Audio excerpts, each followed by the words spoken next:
Boa tarde, pessoal. Aqui é o Dili, tá? Sou sócia da Nortus. Estamos aqui com Rafael Saligato e Yannick Bergamo, são gestores da Iridium.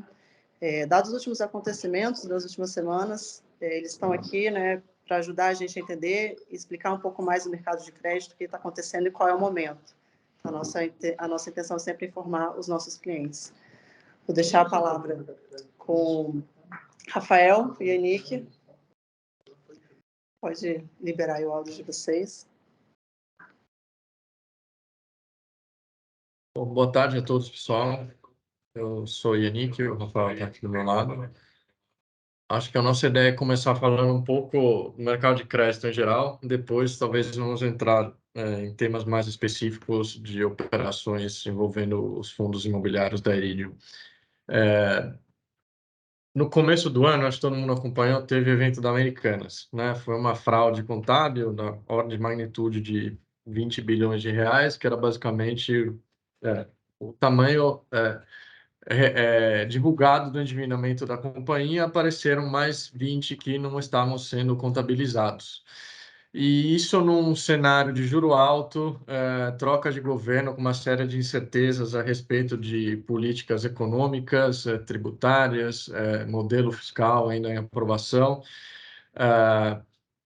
Tudo isso junto basicamente causou um certo, vamos dizer, medo generalizado com relação aos ativos de crédito. Então, de um lado, você teve investidores, cotistas de fundo pedindo resgate, saindo desses veículos, você teve bancos retraindo crédito, e obviamente que isso gera uma série de problemas em cascata, porque a partir do momento que você está num cenário talvez recessivo, enfim, de desaceleração econômica, com o juro alto, e você não consegue financiamento para uma rolagem de dívida, uma série de problemas começam a acontecer. Então, acabaram aparecendo outros nomes na mídia, por exemplo, teve o caso de Light, o caso de Marisa, e outros nomes que foram surgindo, que começaram a levantar uma luz amarela. Então, quando a gente olha para o mercado de grandes nomes, a gente tem visto vários problemas acontecendo, obviamente com diferentes graus de dificuldade e chance de recuperação. E obviamente que as pequenas, médias empresas não são imunes a esses efeitos.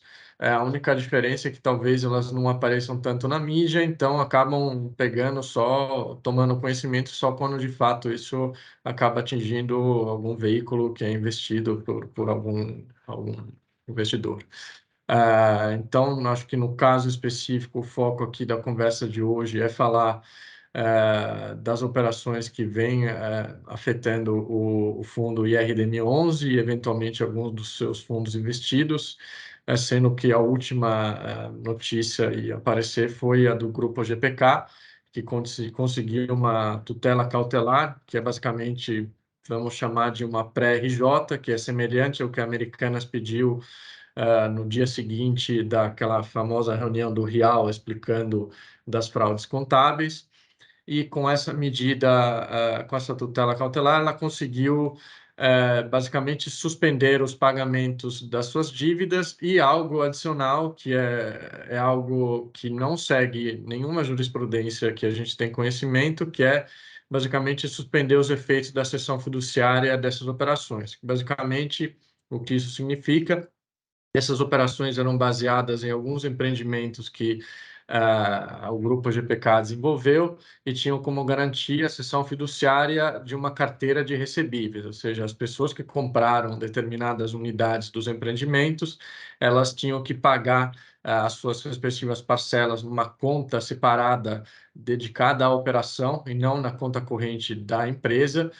E isso é algo que deveria ser respeitado, por exemplo, no pedido de recuperação judicial, a gente diz que é extraconcursal, ele não entra na conta da recuperação judicial, mas a juíza, em primeira instância, não entendeu isso e acabou causando essa suspensão. E, obviamente, com isso, não foi possível pagar a PMT do mês, e isso causou toda uma série de repercussões, que é o motivo pelo qual a gente está aqui conversando. Deixa eu aproveitar, então, acho que só dando um overview geral. Bom, primeiro, prazer aí, Rafael Selegato, que está falando. Então, uma semana e meia atrás, mais ou menos, teve esse evento que o Yannick comentou, onde o grupo GPK, que é um grupo grande que desenvolve empreendimentos no Sul, principalmente atrelados à hotelaria e parques de diversão. Então, só para dar alguns exemplos, eles são donos de um hotel grande em Gramado, chamado Gramado Bonavita, um hotel chamado Termas Resort, lá em Gramado, um outro chamado Exclusive. Eles são donos do Aquamotion, que é um parque aquático lá em Gramado, são donos do Snowland, que é um parque de neve lá em Gramado, são donos da Roda Gigante do Rio de Janeiro, Roda Gigante de Foz do Iguaçu. Então, é um grupo que tem uma série de empreendimentos e para desenvolver todos os empreendimentos, eles acabaram fazendo algumas dívidas e a garantia dessas dívidas eram os próprios empreendimentos, os recebíveis desses empreendimentos. E daí, isso é o que basicamente pagava a dívida, eram os recebíveis que o Yannick comentou, que eram dos mutuários que iam lá e pagavam suas parcelas todo mês. A partir do momento que ele conseguiu essa suspensão, obviamente os recebíveis pararam de cair na conta da operação e passaram a cair na conta da devedora, da própria Gramado Parques. Acho que um ponto importante que, assim, nosso entendimento aqui, assim, e a jurisprudência brasileira hoje, ela é bem clara com relação à cessão fiduciária e alienação fiduciária, que são dois dos veículos, instrumentos de garantia possivelmente mais fortes hoje existentes no Brasil, mas, obviamente, em primeira instância, às vezes a gente tem decisões que vão contra essa jurisprudência. Pelo menos nosso entendimento dos nossos advogados é que, assim, grandes chances dessa decisão ser revertida em segunda instância, em instâncias superiores, e essas garantias voltarem a serem recebidas conforme deveriam ser recebidas nos fluxos das operações. Mas, querendo ou não, acho que é acho que um sinal importante é que, independente disso, dessa questão judicial em si, o grupo Gramado Parques é um grupo que está assim, em dificuldade financeira. Então, você tem uns desafios ali de ter uma empresa desse tipo como credora. Então, acho que são desafios que nós aqui, como gestores do portfólio, vamos ter que encarar e faz parte do nosso dia a dia. Já tivemos experiências no passado desse tipo de situação e vamos ter que lidar com ela. Mas acho que um ponto importante, assim, hoje, quando se fala do IRDV especificamente, as operações, a gente tem 3 operações que são vinculadas ao Grupo Gramado Parques, que acabaram entrando dentro dessa situação da medida cautelar e tal. Mas essas 3 operações hoje representam aproximadamente 1,5% do patrimônio total do fundo, tá? Então, hoje ele é um fundo de 3 bilhões e 400 de patrimônio como um todo, e essas operações representam 1,5% desse patrimônio. O que eu quero dizer com isso? Que é uma exposição, na nossa opinião, muito controlada, muito limitada e, consequentemente, o impacto de qualquer problema envolvendo essas operações também, na nossa opinião, é muito controlado. Tá? Obviamente que a gente está vivendo um momento extremamente sensível e com o mercado de crédito, especificamente, como o Kenny comentou anteriormente, talvez seja mais sensível ainda, por essas diversas notícias que a gente viu na mídia, de Tokstok, Marisa, o próprio Grupo Petrópolis agora, que é Itaipava, Cristal, acabaram de pedir recuperação judicial e tal. Então, você tem um momento delicado hoje que a gente está passando do ponto de vista nacional, com diversos desafios macroeconômicos, e qualquer notícia ruim, na nossa opinião, você acaba gerando um movimento grande de investidores, e o que foi o que a gente acompanhou nas últimas semanas ali, uma saída forte de investidores vendendo as cotas do IRDM. Então, acho que assim, é importante deixar claro que os impactos dessa situação, na nossa opinião, são muito limitados, dado o tamanho da limitação do fundo, do tamanho da limitação da exposição que o fundo tem nesse devedor ser baixa. E eu acho que tem um segundo ponto que é importante, eu acho que, diferentemente de dívidas que a gente chama de dívidas sem garantia, que são dívidas, por exemplo, no caso de Americanas, etc., que são dívidas que normalmente não se tem garantia, uma dívida desse tipo que a gente está trabalhando, que é o caso de Gramado Parques, por exemplo, é uma dívida que você tem uma série de garantias dentro da sua operação. Quais são? Você tem o aval das controladores da pessoa física, você tem a cessão fiduciária dos recebíveis dos empreendimentos, você tem a alienação fiduciária das cotas das espécies que detêm os empreendimentos. Então, você tem uma série de garantias que são construídas exatamente para proteger o credor em momentos de estresse, e obviamente nós aqui na qualidade de gestor vamos trabalhar e fazer o nosso trabalho para recuperar exatamente essas garantias de forma a proteger o capital do fundo. Mas obviamente que no Brasil o sistema judiciário é complexo, é demorado, então a gente não tem uma expectativa de resolução de curtíssimo prazo. A gente espera que esse processo vá tomar algum tempo até se resolver. Pelo menos essa experiência que a gente tem ali no histórico de operações passadas que tiveram problemas semelhantes. Mas vamos fazer todo o trabalho para resolver isso. Eu acho que um segundo ponto que vale abordar, tem outros fundos no mercado que não são geridos por nós, que são, no caso da Devan, do HCTR, Tordesilhas, etc., que são fundos que não são geridos por nós, mas a gente é investidor através do RDM, também em posições bem pequenas, então acho que se você juntar todas as exposições desses ativos, nós estamos falando de coisa de menos de 5% do patrimônio, então são exposições controladas, que tem exposições também nesse grupo Gramado Parques, que consequentemente também estão passando por esse problema de crédito. E além disso, eles têm problemas em outros grupos também que também estão passando por problemas de crédito. E, obviamente, eles estão lidando lá com as equipes de gestão desses respectivos fundos estão lidando com esses problemas, mas, consequentemente, eles tiveram quedas muito fortes nos últimos tempos também, muito por essas questões de problemas de crédito. Mas acho que é importante salientar que, assim, no caso do IRD especificamente, as nossas exposições, tanto ao Grupo Gramado Parques quanto a esses fundos que também detêm essas operações, é muito limitada, é muito pequena. Então, o impacto que isso vai gerar, seja no nosso patrimônio, seja na nossa distribuição de dividendo, na nossa expectativa é baixo e controlado. E, novamente, assim, você tem estruturas de garantias para reverter essa situação. Então, a gente entende que assim, você tem grande potencial de recuperação de crédito no papel do credor aqui. Tem um caminho razoavelmente longo pela frente, mas acreditamos bastante que você tem bastante potencial de recuperação dentro dessas estruturas. Então, acho que assim, era um pouco disso que a gente queria falar um pouco com vocês hoje. Acho que abrir para perguntas, obviamente, mas a gente deve ter. Só também um ponto adicional, né, que além de existirem essas garantias, quando a operação ela é montada, você já tenta se preparar por um cenário diverso, né? O que eu quero dizer com isso não é que essas operações não são atreladas, por exemplo, a uma carteira, empreendimento. Então, vamos supor que esse empreendimento vai ter um potencial de venda de 100 milhões de reais. A gente não empresta 100 milhões de reais. A gente empresta 70, 60 milhões de reais. Então, você tem ali 30, 40 milhões de reais que são, de certa forma, um excesso de garantia que, eventualmente, em cenários adversos vai reduzindo esse excesso, mas você tem ali uma margem para erro, né? Então, por exemplo, no caso dessas operações de GPK que a gente comenta, de 2 das 3 operações que a gente tem na carteira, elas estão super saudáveis em termos dessas métricas. Então, de fato, foi uma questão judiciária que a gente entende que deveria ser resolvida, mas a gente ainda enxerga que tem um lastro, vamos dizer assim, lá atrás, de forma que não enxergamos, pelo menos nessas 2 operações, uma perda permanente de capital. E esses excessos são os que permitem, nesses cenários mais adversos, de recessão, subida de juros, eventualmente você buscar soluções para evitar, de fato, de assumir, vamos dizer assim, um prejuízo definitivo, né? Então, pode ser que a gente tenha que reperfilar a dívida, fazer alguma solução mais criativa, mas ainda não é um cenário que a gente enxerga grandes perdas de capital nesse sentido.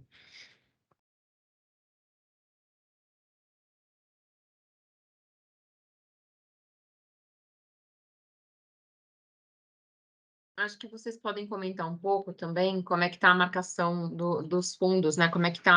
Como isso afeta esse mercado dentro dos fundos de renda fixa de crédito, o Apollo, por exemplo, que os clientes têm bastante. Érica, desculpa, a gente perdeu só o começo da sua pergunta. Não, que eu queria que comentasse um pouco o impacto que tem desse mercado de crédito, até que o Yannick começou, né, contando, né, que estava acontecendo e refletiu bastante nos preços dos papéis, principalmente dentro dos fundos de renda fixa. né? A gente viu até marcação no Apollo, então era interessante comentar essa marcação dos títulos. Tá. Bom, um pouco na linha, né, do que eu comentei no começo, depois do efeito Americanas, obviamente que os fundos que tinham exposição foram os primeiros a tomar o impacto, então você teve um papel que estava lá, vamos dizer assim, um PU grosso modo de R$ 10.000, foi parar em cerca de R$ 1.000, R$ 1.500, então você tem os fundos com exposição assumindo esse prejuízo nos dias imediatamente seguintes à informação, e com isso você começa o movimento, o cotista assusta, pede resgate. Aí, conforme o volume de resgate aumenta, o gestor é obrigado a vender papel para fazer liquidez e honrar esses resgates. Obviamente, como você tem mais de um fundo tendo esse tipo de problema, você tem menos compradores e aí as taxas, no geral, começam a aumentar porque você tem que atrair, vamos dizer assim, novos compradores para essas debêntures. Então, você teve papéis que negociavam perto de, sei lá, CDI mais 1,30 antes, indo para CDI mais 2. E aí começam os efeitos secundários, né, obviamente, porque aí você tem mais papéis abrindo, então até os fundos que antes não tinham sido afetados por Americanas começam a serem afetados, e aí esse volume de venda aumenta e você viu onde tudo isso chega. Cenário hoje, a gente vê uma estabilização maior, tá? Hoje os preços que os ativos estão marcados, na grande maioria já, são os preços onde de fato os negócios têm saído, o problema maior é que, eventualmente, ficam aparecendo essas notícias de um nome novo que pode surgir. Mas, ao mesmo tempo, você tem outros nomes, por exemplo, Hapvida é um caso recente que estava, para vocês terem uma ideia, Hapvida era um papel que negociava CDI mais 1,80, foi parar quase CDI mais 6. E aí a notícia ontem que os controladores se colocaram, vamos dizer, à disposição para aportar algo próximo de R$ 1,5 bi, né? Uma parte comprando ativos da empresa e uma parte, de fato, colocando dinheiro novo na empresa. A DASA também é um caso recente que estava atingindo um nível de alavancagem preocupante e também controladores e BTG se colocaram à disposição para aportar cerca de R$ 1,5 bilhão. Você tem algumas varejistas que podem estar em situação um pouco complicada, mas o que eu falei, na grande maioria, os papéis já estão refletindo a taxa de efetiva negociação dos ativos. Então, olhando friamente, assim, você está numa situação até um pouco atípica, no sentido que você tem um CDI alto e uns spreads bem elevados também. Então, o que era, sei lá, uma taxa média antigamente, que era CDI mais 1,30, 1,5, hoje é CDI mais 2 quase. Então, por exemplo, só no caso do Apollo, para citar, o carrego aumentou quase um ponto percentual com toda essa história, né? Então, a gente ainda acha que é um cenário bem favorável para esse tipo de fundo. Só aproveitando, Eric, complemento a sua pergunta, assim, especificamente no caso do Apollo, a gente tinha, no caso de Americanas, por exemplo, a gente tinha uma exposição na casa de 0,5% quando estourou o problema, então, sim, eu acho que dentro do mundo de crédito, e a gente já está rodando nesse mundo de gestão de fundos de crédito há um bom tempo, aí, coisa de 12 anos, mais ou menos, desde a época de fator, etc. Lidar com problemas de crédito faz parte do, assim, é natural. Quem dá crédito em algum momento vai ter que lidar com problema de crédito. Então, sempre tivemos a estratégia de diversificação e pulverização. Então, você pega no caso de Americanas, é um caso de 0,5% de exposição. Não é porque a gente tinha nada vislumbrado que ia ter problema na Americanas, mas é porque a gente, como político, a gente sempre controla e limita bastante a exposição em determinados grupos por controle de risco. Então, quando veio esse problema, poxa, é ruim, temos que lidar com isso, ok, mas é uma exposição muito controlada, assim, da mesma forma como o RDM, etc. Então, assim, tivemos impacto de Americanas no Apollo? Tivemos. O impacto em si de Americanas, na verdade, acabou sendo menor do que o impacto do restante da abertura de outras taxas, que o Winnie comentou que são os efeitos secundários. Então, o impacto de Americanas em si acabou sendo bem pouco relevante, na verdade, comparado aos outros impactos. Eu acho que, assim, só para fazer um parênteses, obviamente numa magnitude infinitamente menor, mas durante o início da pandemia, a gente teve uma situação razoavelmente similar a essa, onde você tinha uma série um mercado estressado em todos os ativos, mas o mercado de crédito também, onde você tinha vários resgates acontecendo, gestores precisando vender ativos, etc. fez com que as taxas todas abrissem muito naquele período, e conforme o tempo foi passando, todas essas taxas foram voltando à normalidade. O que a gente está, pelo menos o que a gente está vendo agora, o que a gente espera e que isso volte a acontecer também em algum momento. Obviamente que a magnitude agora é muito menor do que aconteceu na pandemia, mas só para fazer um paralelo, que a gente entende que assim, esses efeitos primários e secundários aconteceram lá também, naquela época, e aí, consequentemente, isso acaba ajustando agora. Vamos lá. Tem perguntas E aqui. aí, só para complementar, então, sua fala, Uma pergunta que a gente recebeu aqui, se o IRDM se desfez das cotas de DEVA e HCTR. Não, vamos lá. A gente, nos meses atrás, a gente já vinha reduzindo a exposição em DEVA, HCTR e outros veículos similares há algum tempo, já alguns meses atrás, muito por causa de, assim, dado o mercado mais estressado de crédito e tal, a gente estava preferindo caminhar para ativos de perfil mais high grade, e esses fundos têm perfil de serem mais high yield. Então, a gente já vinha reduzindo a exposição nesses veículos há algum tempo. No último mês, aí, desde que começaram a ter as quedas mais intensas desses fundos, a gente parou as vendas, e aí estamos estudando para ver se faz ou não sentido vender esses níveis de preço. Então, mas a gente parou as vendas desde então, porque a gente acha que tem bastante efeito de desespero do momento que acaba assustando muito o investidor. Então, desde essas quedas mais intensas que aconteceram, a gente não tem vendido mais posição.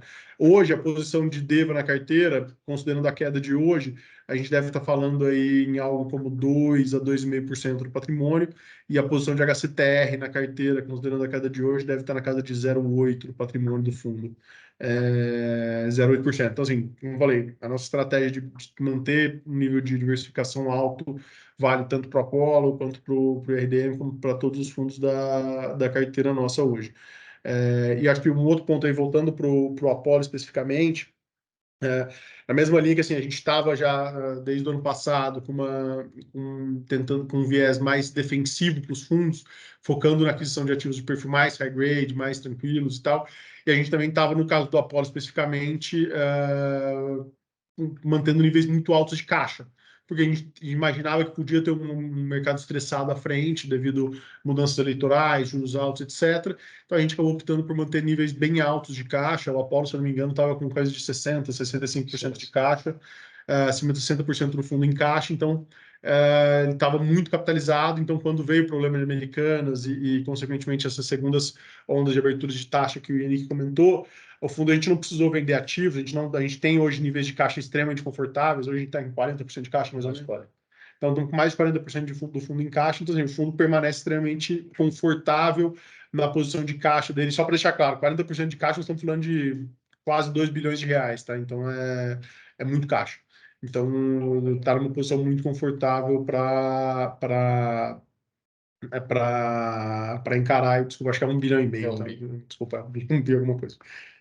Para encarar qualquer movimento aí da frente. Mas assim, já estamos vendo um mercado bem mais estabilizado do ponto de vista de taxas do que a gente passou nos últimos meses aí, desde que teve o evento Americanas.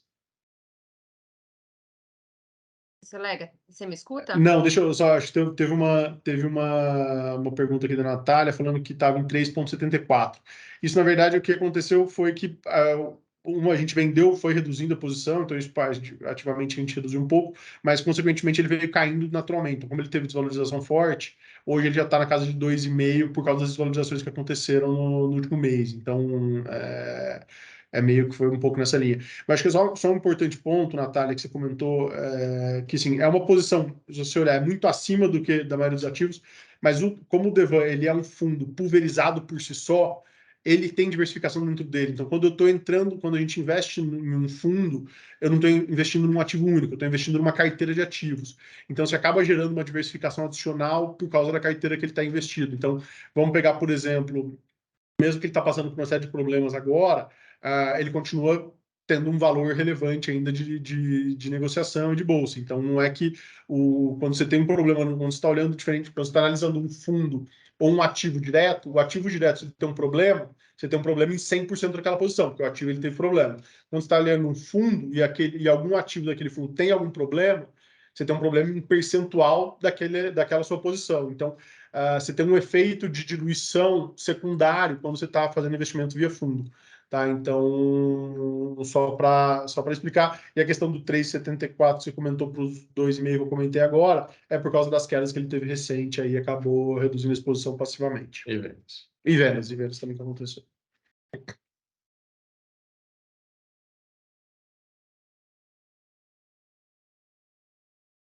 Me escuta, Yannick?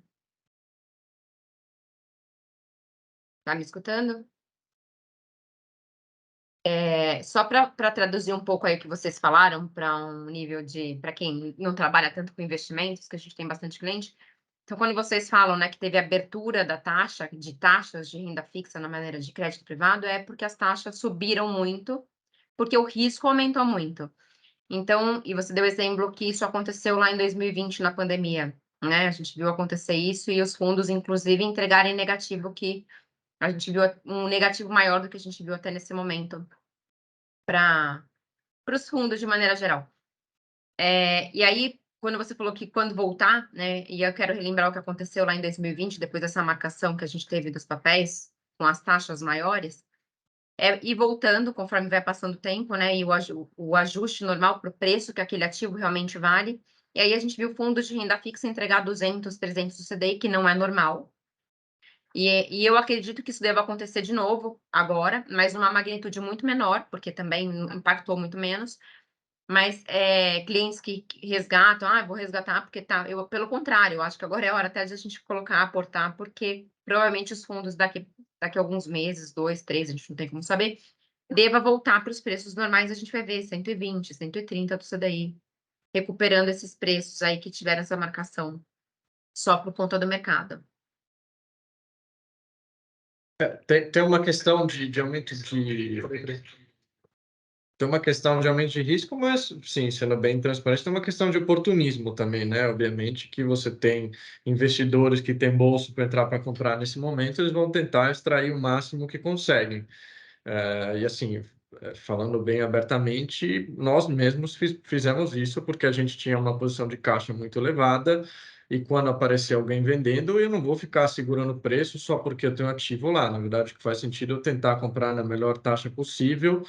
Posso ter um solavanco ali na cota, mas é o que você falou. Depois, quando o mercado volta, você captura esse ajuste de taxa, que é basicamente você ganhar aquele carrego do papel, mais essa volta ali da taxa. Com relação ao efeito, você tem...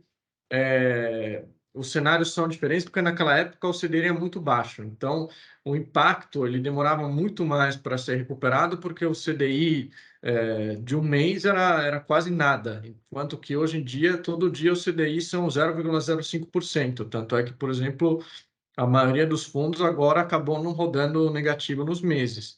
E, obviamente, que na volta, a hora que você compara isso como percentual do CDI, também você tem um denominador maior, por isso que você não vai ver 200% do CDI, mas em termos nominais, o fenômeno é parecido, com a diferença que naquela época as taxas abriram na média 3 pontos percentuais, agora elas abriram, vamos dizer, vai 1 ponto percentual.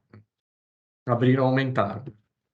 Mas o conceito é exatamente esse, assim, o movimento você tá corretíssimo, que é o que a gente espera que aconteça também, numa magnitude menor do que aconteceu lá, e acho que o Apollo fica um bom exemplo para você conseguir medir toda essa história, porque a gente teve os meses de pandemia que foram bem desafiadores, mas depois eles se recuperaram bastante nos meses pós, e o fundo acabou performando muito acima do que era o objetivo dele, muito por esse efeito que você comentou. E a gente acredita que deve se repetir, obviamente, depende do que acontecer, mas mais para frente, aí, em magnitude menor, sim. E acho que no caso específico do Apollo tem um fator adicional que, obviamente, a gente aprendeu, né? Então, dessa vez, como o Rafael mencionou, a gente começou tudo isso com uma posição de caixa bem elevada. Então, você, vamos dizer assim, tomou esse primeiro ajuste com uma exposição de debêntures menor e uma posição de caixa maior. A gente comprou novos ativos e hoje você está ao contrário. Você tem uma posição maior de debêntures, novos ativos. Então, teoricamente, a volta deveria ser melhor do que foi a queda. E aí, eu não sei, acho que você não tem dúvidas aí por enquanto, então eu vou fazendo perguntas aqui. Para o mercado de fundos imobiliários de papel, o que vocês veem? Vocês que estão dentro, como é que vocês estão olhando agora?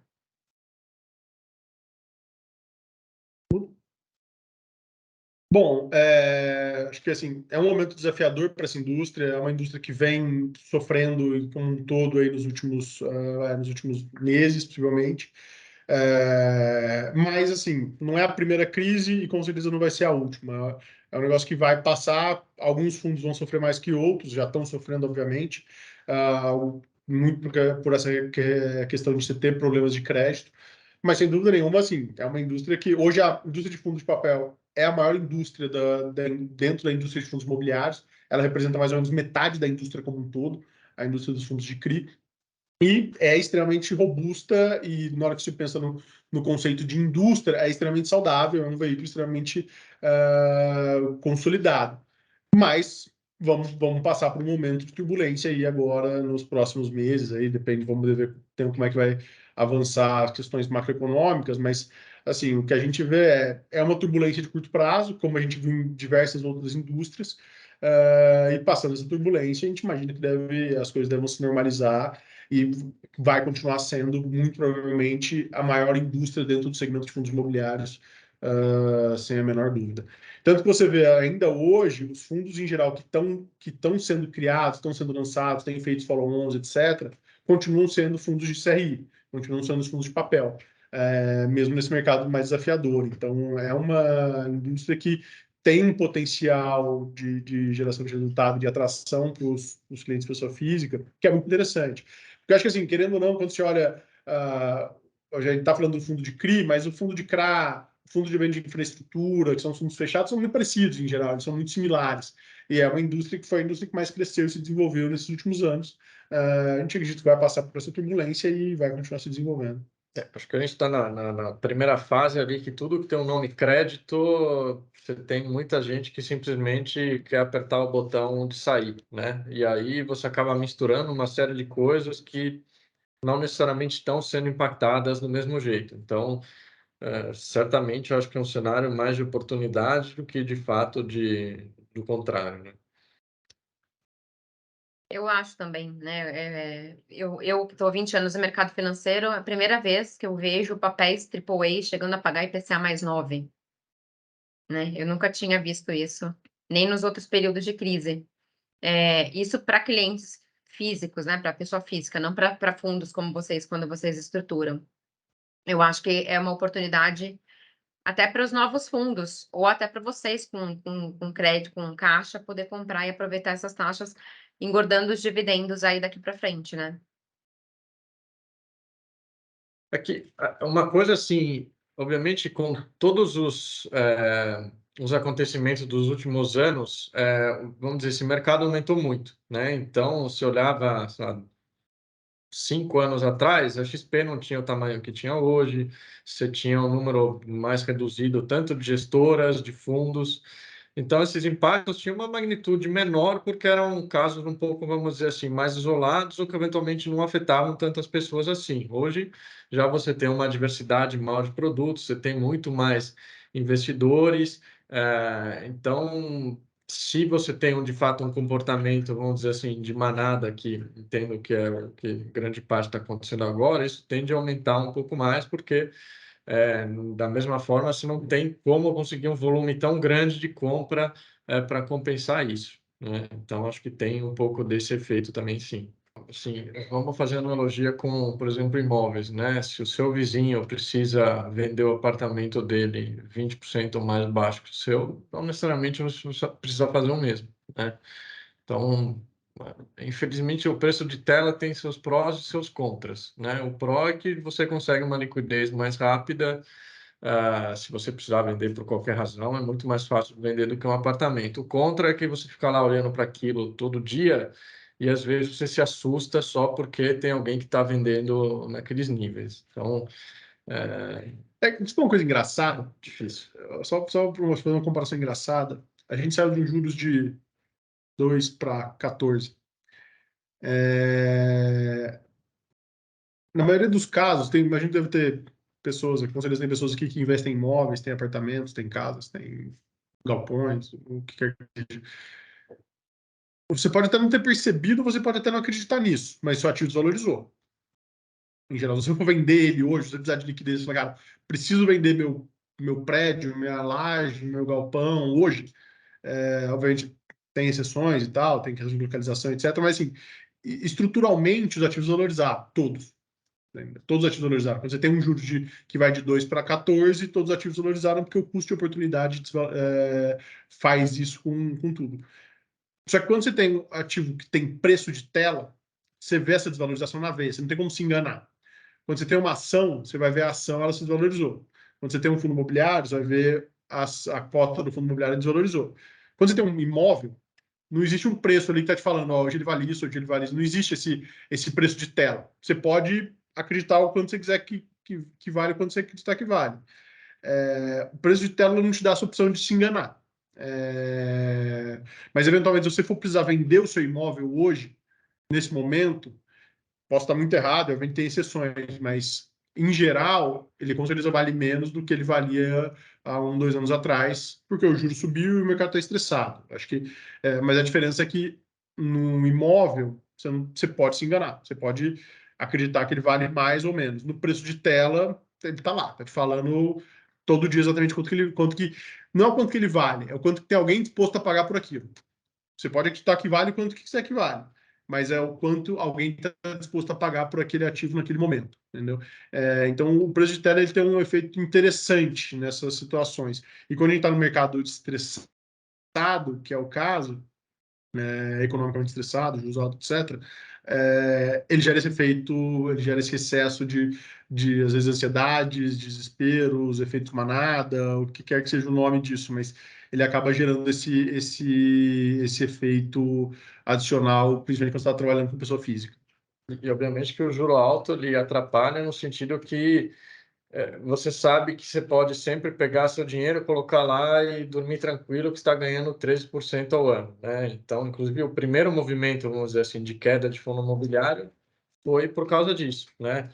Se antigamente você comprava uma NTNB, era remunerado IPCA mais 3,5, agora você compra a mesma NTNB remunerada IPCA mais 6. Então, para investir no fundo imobiliário, você não vai querer ganhar IPCA mais 6, você quer ganhar mais. Então, naturalmente, o preço do fundo ele vai ter que diminuir porque os ativos, grosso modo, estão gerando a mesma renda, né? Então, o movimento de queda no começo era natural, é um ajuste, vamos dizer assim, de custo de oportunidade. Agora você está tendo alguns efeitos já um pouco, talvez, exagerados, que são meramente, quero sair disso e não vou nem fazer muita conta aqui. Isso vale para todos os ativos, tá? Sim, não é só fundo imobiliário, isso vale para todos os ativos. Boa. Tem duas perguntas aqui. A primeira é falando aqui, faz um tempinho já que foi feita, considerando a baixa liquidez e grande concentração em poucos CRIs, não incomoda a grande posição de RDM em HREC? Vou repetir, vocês estão me ouvindo bem? Primeira coisa? Acho que vocês estão mutados. Estamos Bom, ouvindo. vamos lá. A HREC é o fundo que está... HREC, perdão. Isso. Exatamente. HRC? É isso. Bom, na verdade, esse é um fundo que a gente conhece bem a gestão, a gente comprou ele bem barato, a gente comprou ele a R$74, a gente tem lucro, a gente está vendendo aos poucos, a gente não tem pressa de venda, mas a gente acha que é dessas situações onde você tem uma venda desesperada. Foi uma venda, o pessoal precisava vender o ativo, a gente entendia que ele valia mais do que o cara estava disposto a vender, a gente entendeu fazer sentido comprar. E assim, comprar ativos em momentos de estresse, que é o que a gente está vivendo agora, obviamente, assim, se você tem uma boa visibilidade do valor dele, etc., em geral, nesse momento, são momentos que você mais tem oportunidade de mercado, no momento onde você mais consegue encontrar ativos baratos. Esse foi um caso desse. A gente entendeu que a gente tinha um ativo barato ali, um ativo que a gente entendia ser de boa qualidade, que estava num preço descontado. A gente entendeu que fazia sentido fazer essa compra e até o momento tem sido bem positiva, porque ela já está gerando dividendos, a gente já está conseguindo vender com lucros pequenos, mas ainda assim com lucro. Então, assim, tá. E, de novo, acho que essa posição da HRC, se eu não me engano, nós estamos falando de algo como 20 milhões de reais. Eu não sei exatamente a posição o quanto vale essa posição hoje, mas é alguma coisa na casa de 20 milhões de reais. 20 milhões de reais, nós estamos falando algo como um 0,7, 0,6 a 0,7% do patrimônio do IRDM. Então, assim, não acho, pessoalmente, a gente não acha que é uma grande concentração esse percentual. Acho que outro dado interessante, assim, olhando, é metade no dividendo mensal, mais ou menos, né? Acho que para dar uma de grandeza. É metade de um dividendo mensal. Vamos supor que desse totalmente problema, está falando em um mês receber metade do dividendo. Óbvio que não estou falando que a gente enxerga isso, é porque a gente olhou todas as operações, estão lá no fundo, etc. Mas é mais para dar uma ordem de grandeza ali Do da tamanho da posição. exposição. Perfeito. E a outra pergunta é, na posição de cotista relevante de HCTR, DEVA, TORD e VSLH, a gestão do IRDM não pode sugerir a cisão do risco circuito de compras para um novo fundo sem a sua participação?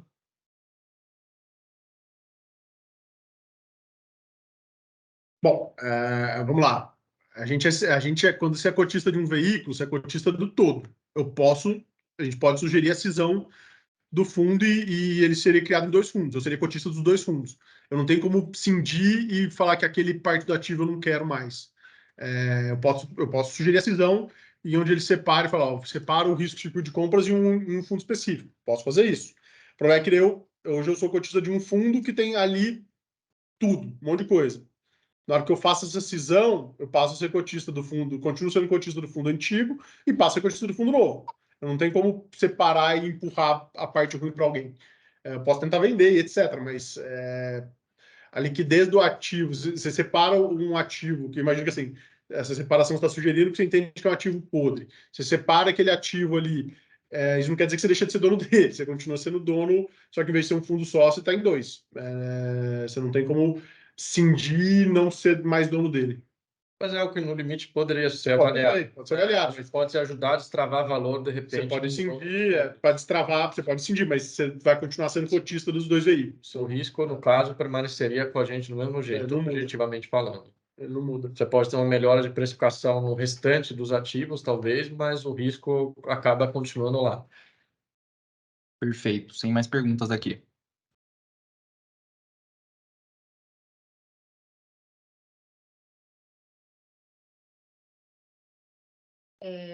Só mais uma pergunta, vocês fizeram o cálculo de se essa operação, né, do grupo GPK, se vocês zerarem, qual é o impacto disso nos dividendos do Iridium, do IRDM11?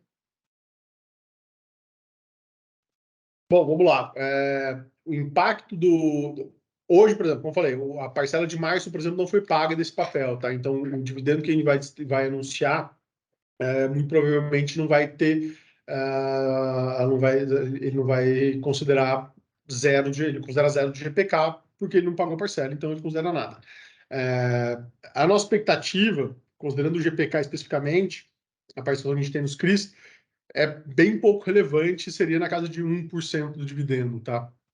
Obviamente que não é nenhuma garantia aqui, mas pelas contas que a gente fez, deveria ser um impacto na casa de 1% do dividendo.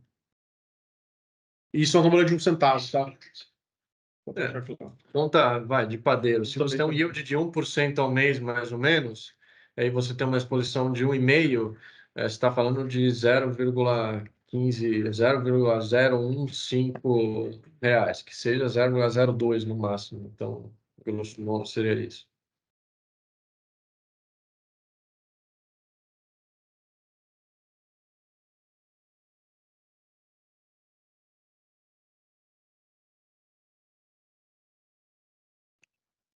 Bom, pessoal, acho que eu tenho mais perguntas. Queria agradecer a presença de todos, dizer que nós da Norte estamos à disposição, vamos acompanhar os próximos desdobramentos e certamente manteremos vocês informados. Eu acho que entrou mais uma pergunta, né, Pedro, antes de eu finalizar? Isso, mais uma pergunta. Os FIIs só são obrigados a informar inadimplência quando ela é maior que 5% do patrimônio? Isso depende do administrador. Cada administrador tem sua política própria. Depende muito do administrador do fundo, tá? E eu acho que tem algumas questões além da própria inadimplência. Assim, você tem questões de renegociação, você tem questões de se faz sentido a divulgação naquele momento ou não. Então não é tão trivial no sentido, olha, papel ficou inadimplente, divulga. Não é bem assim, porque muitas vezes pode atrapalhar alguma renegociação que esteja em andamento. Então, é uma política própria de cada administrador que faz essa definição. Então, agora, realmente, para finalizar, agradecer ao Rafael e a Nick estarem aqui, né, esclarecendo as dúvidas, passando um pouco de tranquilidade para os nossos investidores e ficamos à disposição. Bom, obrigada a todos, uma boa noite.